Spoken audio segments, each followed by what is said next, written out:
Hi guys, Scotty here with another DBZ Dokkan battle video for you. In this video, we're going to be looking at how you can beat Stage 1 of the Red Zone GT Edition Re with just Dragon Ball Seekers category units.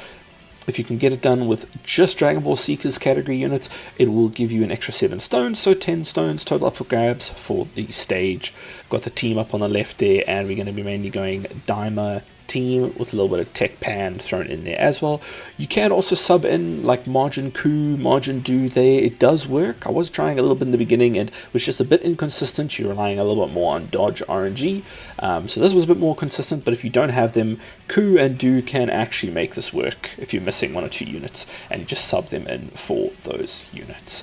So let's start with Ledgic. Ledgic is nothing crazy. He's just going to be popping a 4 mil super that he fires once a turn. Start using this part of the fight to get your rotation set up. You want to have AGL Goma in the front there, dodging, building up, that sort of thing. You should start hitting pretty hard. First rotation paired alongside the STR Daima Super Saiyan 4 Goku, and then on the second rotation we'll have the Daima Super Saiyan 4 Goku alongside Tech Super Saiyan 3 Vegeta. The rest are just going to float, and the other 3 are pretty much just relying on dodge to get through some of the harder stages. So now with Ledgic done, we'll move on to Luud, which is our first kind of mechanics we have to think about here. Luud is a 12 mil super, charges up his super for 1 turn, and then he fires it the next turn. So you're not going to get any form of normals or even a super attack on the first turn, so that's just free damage. But then wherever the attack comes on the next turn will be a 12 mil super, so just bear that in mind.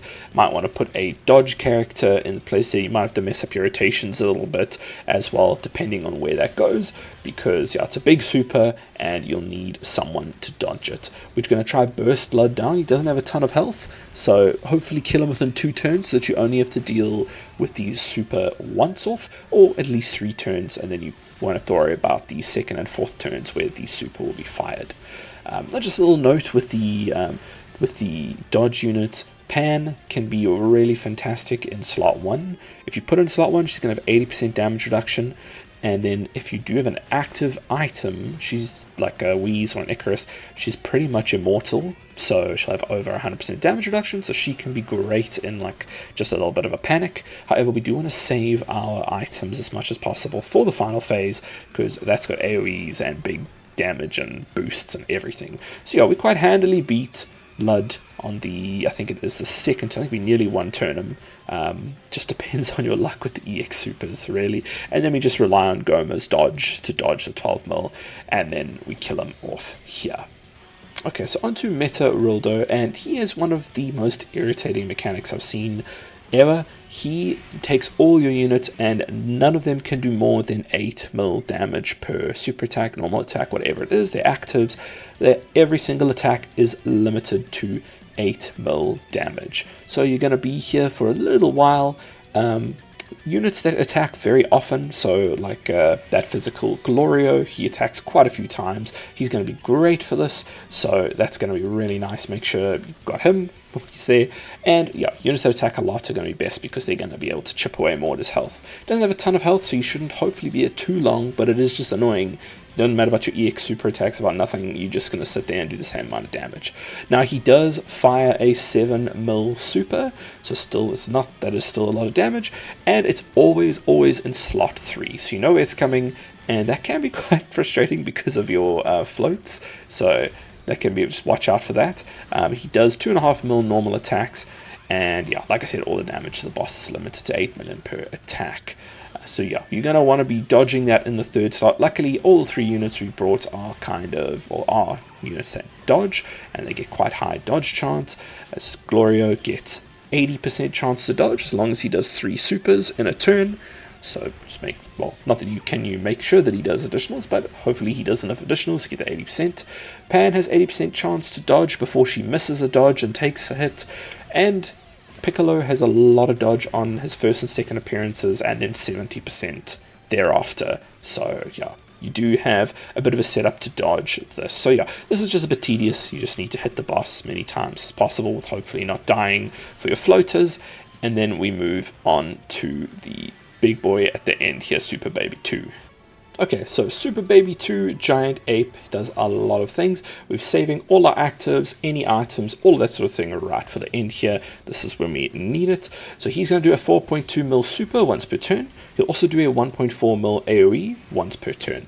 Thing is, he's going to get a 100% attack boost for pure Saiyans category characters being present, and another 100% when a hybrid Saiyans category character is present, plus an attack plus 50% with each turn passed up to 300%. So he's going to hit incredibly hard.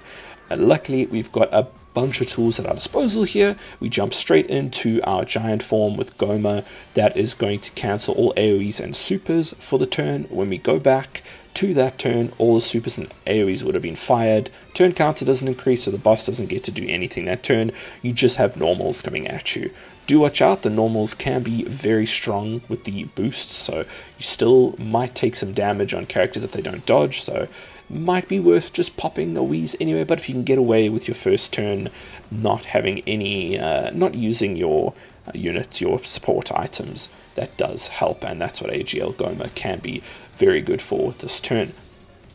Basically now we just want to use all the actives we possibly can, and we need to try shuffle our units around just a bit so that the dodge units have a good chance of actually surviving these normals. Luckily here in slot 3 we can see Glorio is just fine with only one attack he needs to dodge, and we should hopefully be getting a lot of attacks or super attacks with him so that he gets that 80% dodge and he's okay. This is a prime example of where it could be a good idea to put Pan in slot 1. We're going to be able to be functionally immortal, 100% damage reduction for the slot 1 attacks. Now just remember that we do lose a 50% chunk of that once we actually attack. So if that slot 1 is just very front loaded with a ton of attacks after she's attacked, you may be in trouble. But in this case she was fine, and we were just a bit worried about the AoE. I wanted her to actually be able to attack, and yeah, may have been better to leave in the slot 3 here and get the 80% dodge, but we were fine and wasn't too much of an issue. But she can slot 1 tank if you've got an item up, as she'll have over 100% damage reduction.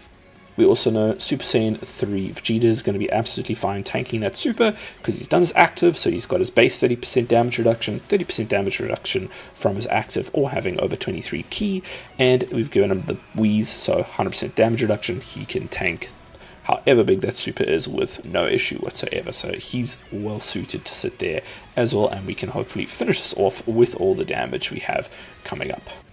Okay, jumping on to the final stage here, the final turn where we're going to kill. Should be okay. We're not too sure where the super attack is. There's a little bit of a risk here. If it's that first one, I don't think Goku would have actually survived, so nothing wrong with popping a item there just to ensure it. But with the Dokkan attack coming out, and yeah, there is the super. We had popped a wheeze at least, so good thing we did, otherwise that would have just been death. But there we go. And then we just get the Dokkan attack and we win. So that is how you get this done with just Dragon Ball Seekers missions.